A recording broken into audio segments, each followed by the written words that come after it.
All right, let's get right into our guest, Jeff, also known as Uber Jeep Arizona or AZ. Link is going to be in the description for him if you want to check out his channel. He keeps it real. He's got some great info. I love the energy. So welcome, Jeff. How's it going? It's going pretty fine, Chris. No, I'm just kidding. Oh, wow. You know, I have to. Hey, every once in a while, I got to act corny, man. I got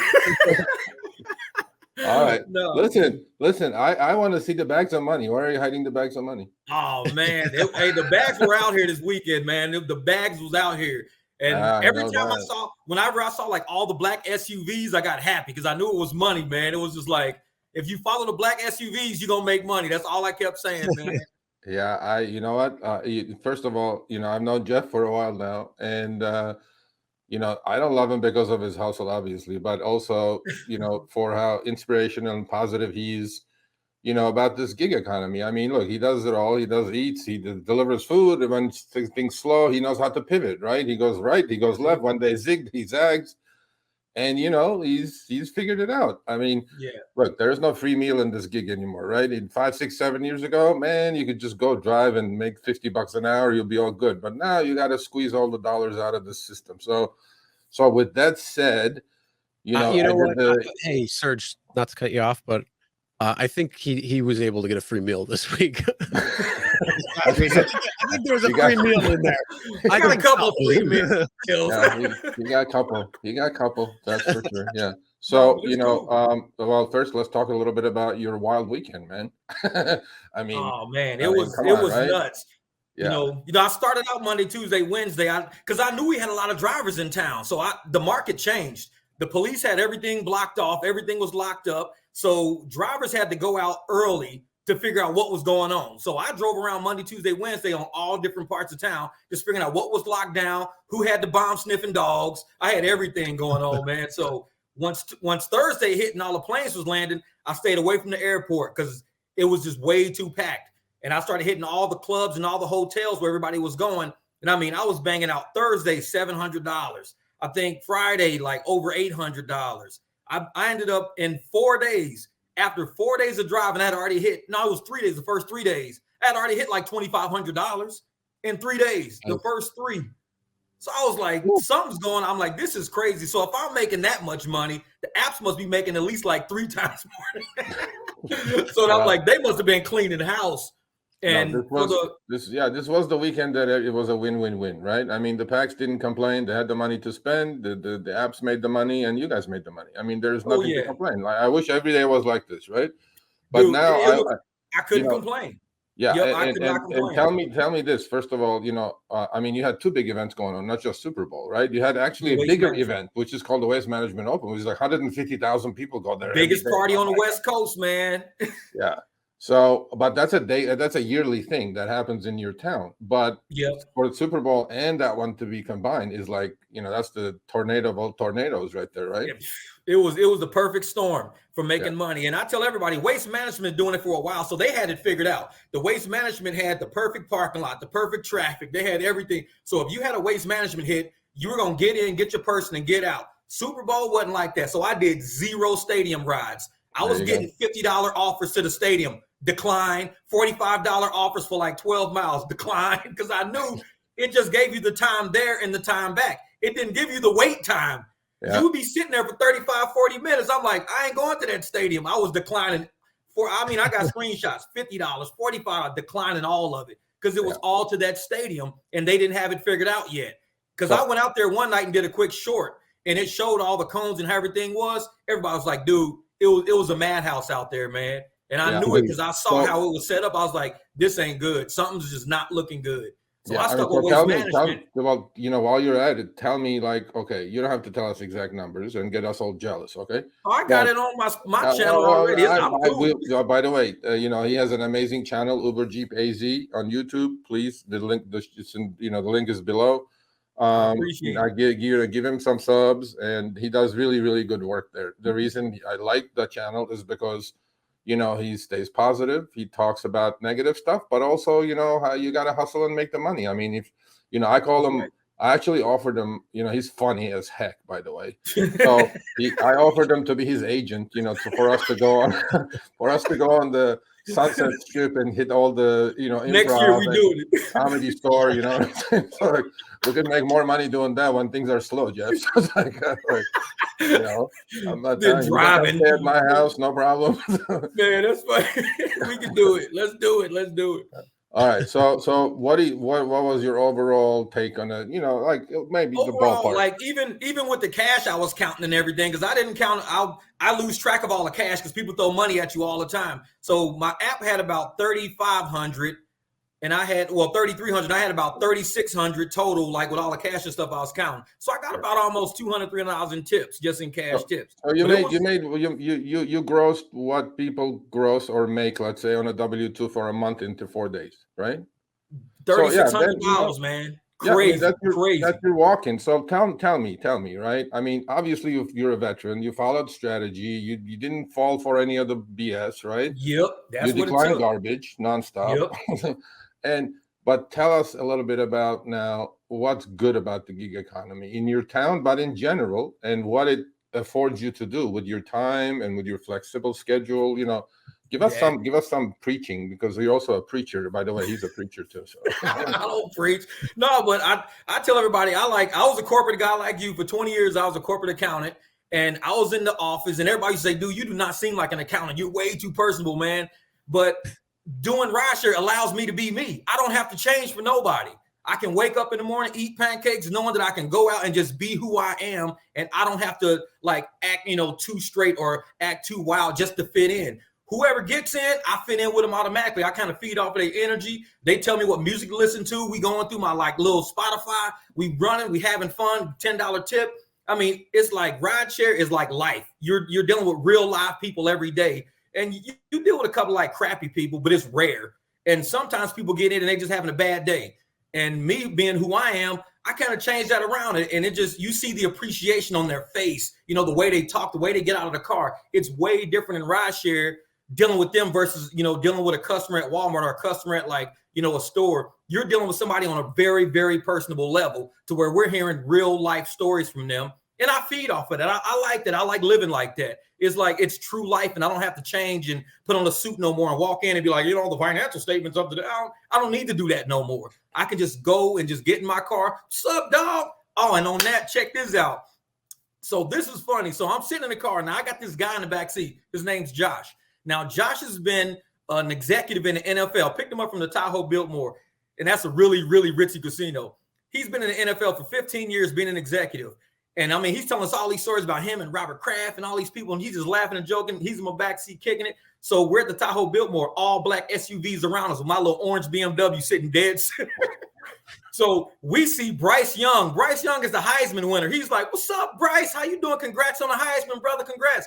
Bryce walks over to my little orange BMW, puts his head in, daps all of us up while we're in front of the Tahoe Biltmore. And he's like, man, you're going to get drafted. Don't worry about it, man. Everybody's looking at you, Bryce. You cool. He's like, oh, I appreciate that, brother. And I'm sitting there like, this is Bryce Young hanging in my BMW, man. This is crazy. But the guy in the back, and we're riding, and I'm taking him to like the NFL house. They've been to the Sports Illustrated Maxim party. They're telling me about all these parties. And then his wife calls. So he's like, I need a minute. So I turn the radio down. His wife calls. He's like, okay. Well, just RSVP. Don't worry about it. He hung up. He was like, man, that's crazy. I just got an RSVP from the president of the Pittsburgh Steelers. He's getting married. We're going to his wedding. So I'm like, who are these people in my backseat? I have no idea who these people are, but they were so cool. And it was like, they didn't view me as like, just some little cornball driver. We were laughing, having a good time. I was getting from point A to point B. They brought that energy to Arizona that we really needed in this state for RideShare. Because a lot of RideShare drivers have been down. We had a crazy slow January. I mean, I was driving 4 or 5 hours and calling it good. And we really needed that energy from all the fans, all the people that came out to Arizona. And it really boosted us and made us feel good about what we do. Aside from hearing all the negativity on the internet about drivers ain't worth nothing, you guys ain't worth crap, you guys. I mean, these people were just giving us money. Here's $50, $20, $50, paying for the rides, $200 rides. And they were having an amazing time. It was not about the money. It was the experience that we all shared over 4 or 5 days. Super Bowl, waste management, stories, parties, badass cars outside, like Testarossa Ferraris out front. We lived that for 5 days. We lived that, and nobody can take that from us. And that's why I love rideshare. It's very different from working in corporate, because that's something that, I hung out. Another story I'll tell you. This is funny. So I go to the Sheraton and I pick these guys up at the Sheraton Hotel. Some guy, Austin, cool. I see names all the time. Austin comes walking this way, coming this way, Matt Leinart, quarterback, USC. So Matt Leinart jumps in my car, dog, Matt Leinart. And I'm sitting there like, holy shit, this is Matt Leinart. I didn't fan out on the dude, man, because I'm like, I'm a driver. You can't fan out and freak people out from getting in your car. So he gets in the car. We take off. We drive for about an hour. I got Matt Leinart in the back seat, and he's back there. Man, I love Brady, man. Brady's my guy. He's cool, this and that. And he's talking about his little Fox show, and he's like, yeah, man, my show, this and that. And we're doing this year. We're going to set it up this year. He's talking about all his camps with the kids. And this is Matt Leinart. Check this out. So he's telling his buddy the story, and he's like, yeah, man, my brother-in-law or, step-brother-in-law, he offered me. He said, hey, man, Matt, we need you to come down, talk to the kids, kind of motivate them, inspire them. We'll give you $2,500. And Matt was like, dude, don't give me $2,500. Don't do me like that. Use that money for the kids. I'll do it for free. If you need me to come down and talk to the kids, I'll come do it for free. I don't need to be paid, on a kids program. And I'm like, that dude's pretty cool, man. Just the integrity of him. Because I would have took the $2,500. I would have been like, cool, I'll be there. This dude was like, nah, I'll come talk to the kids for free. Don't even stress it. I'll be there to talk to the kids. Keep the money, do something else with the money. And that showed me like, these are superstars, and they're so humble. Like, the dude don't even look like a quarterback. He looks like the dude from Maroon 5. He just come walking with his leather jacket on. He looks like a rock star. He don't even look like a quarterback. Like, you think a quarterback, big looking. He just a regular rock star looking dude like Adam Levine. He just jumps in the back seat. We cruise down to the golf course. He jumps out the car. He's like, Jimmy, talking to his buddy Jimmy out there. And he was talking about his wife, Josie, the whole time. He loves Josie. Talking about when they used to date and everything. And I'm just driving down the highway, just like, this is Matt Leinart in my backseat. That's all I could keep thinking. It's like, I've seen this dude play so many years. By making money, though, right? I mean, look, you're having a ball. You're making money at the same time, right? And to me, it's like Matt Leinart did, right? They're paying it forward, right? We try to do that on our channels. You do it really well, and a few other channels that.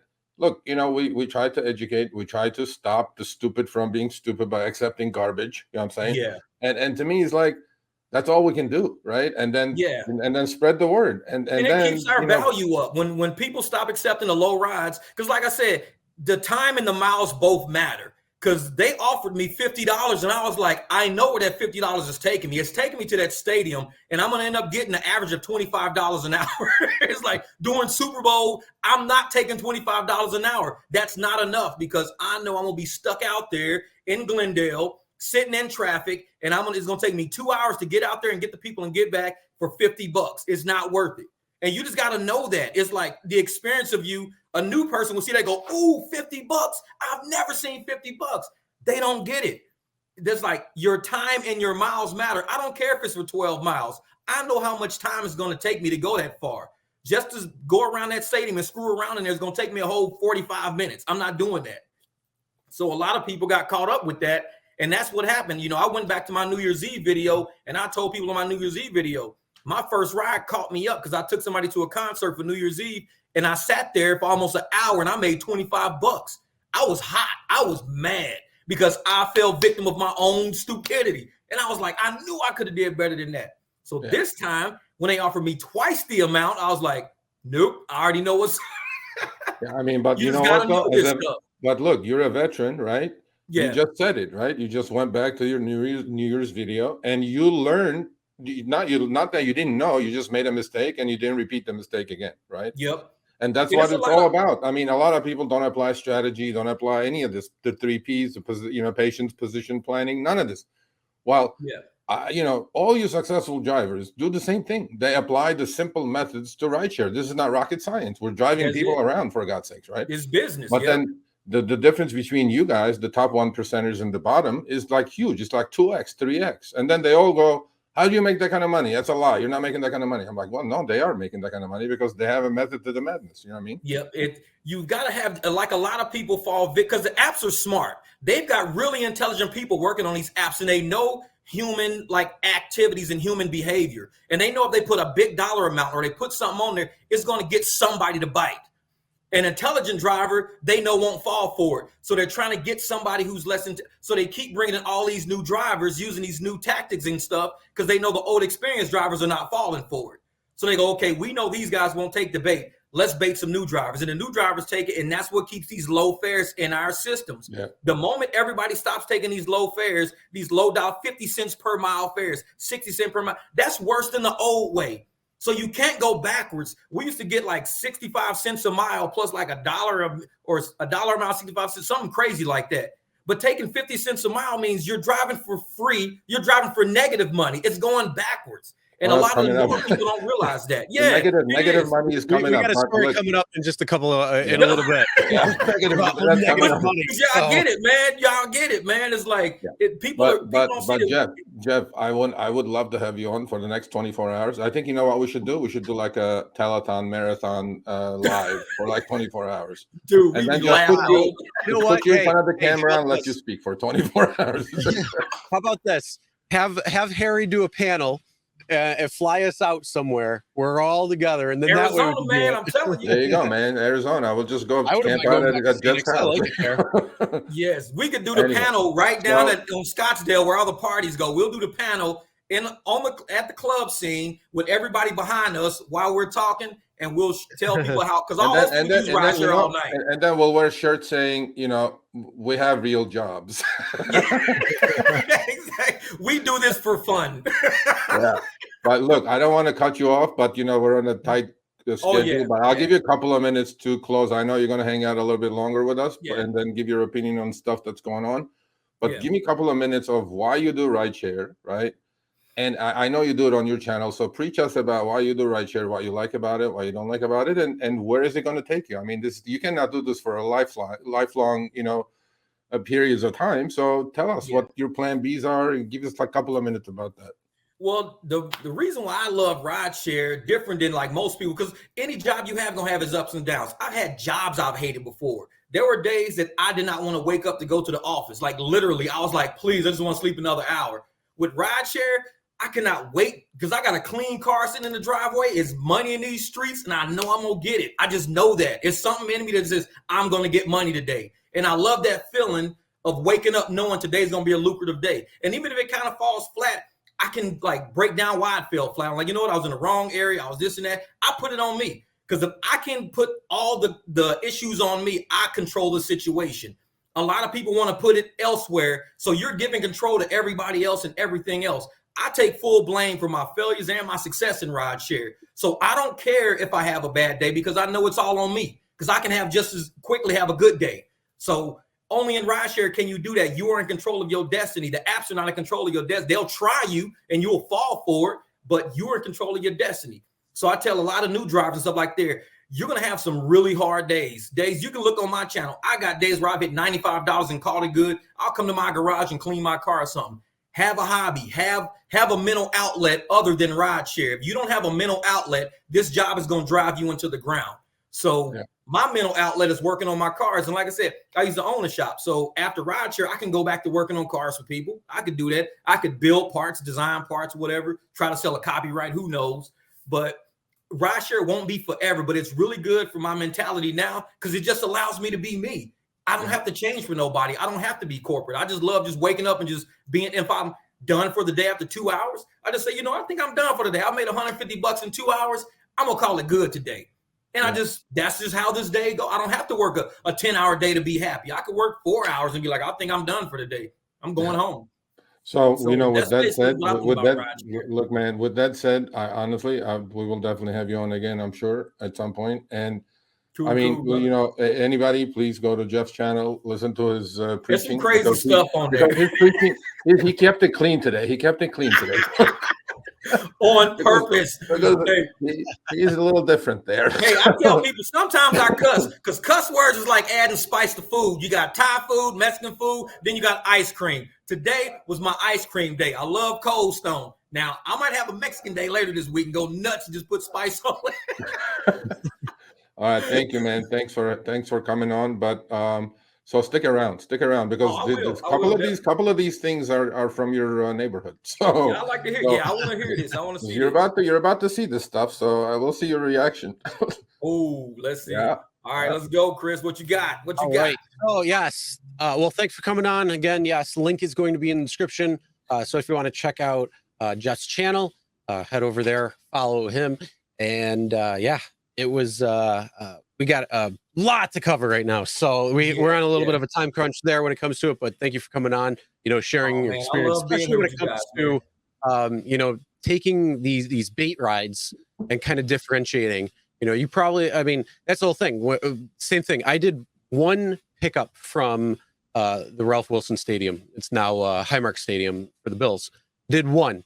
Never again will I do that, because you're just sitting there and they closed down all the roads and all this stuff, and it wasn't worth it. So that $50 surge or the $50 bonus on top of the ride was not worth it in any way. So like $25. I follow the same things you do. Is there's many things else going on in the area where drivers are needed, because those rides aren't stopping. In fact, people who are getting out of the stadium, they're also stopping watching the game. So they're going to want to get home, go to the bars, or do whatever. So it's just, being smart and making those right decisions. So thanks for sharing that when it came to what you did, especially with these big events. All right. Thanks for watching. That short little clip was from our live stream, Show Me the Money Club with Sergio and myself, Tuesdays, 6 p.m. Eastern, 3 p.m. Pacific. Make sure you subscribe, turn on all notifications so you get notified when we go live, as well as all of our awesome content.